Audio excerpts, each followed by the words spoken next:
27 years after the Harlem Hellfighters fought for 191 days straight, another black unit fought for almost the same amount of time. And that was the 761st Tank Battalion, otherwise known as the Black Panthers. They were created April 1st in Camp Claiborne, Louisiana. They initially trained on light tanks and then were upgraded to M4 Shermans.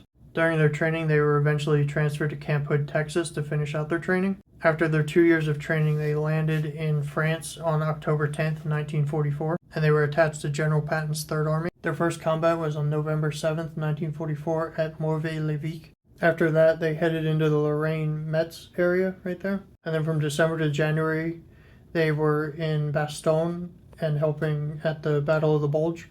And then from January to May of 1945, they went from here all the way down to Austria here. And from the first day of fighting in November to the last day in May, that was 183 consecutive days of combat. They lost a significant amount of men and equipment during this time, and due to all the fighting that they were doing. And one of the men they lost, but he also earned a Medal of Honor, was Staff Sergeant Reuben Rivers, and he earned it from his actions on November 16th and 19th, 1944. While advancing towards the town, his tank hit a mine, and he was severely injured, and he refused taking morphine and being evacuated, and he kept pushing forward for the next 3 days, kept refusing evacuation.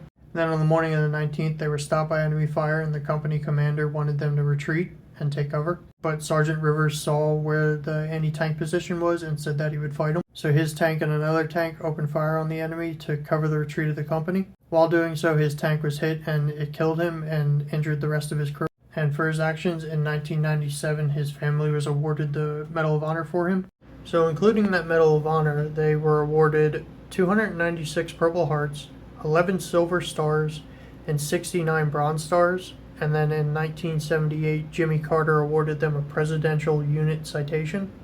With all their sacrifices and bravery, they proved to Patton and the Army that a black man can fight just as well as a white man. And along with the Tuskegee Airmen, they helped pave the way to desegregate the Army. And they really did as their motto says, and they came out fighting.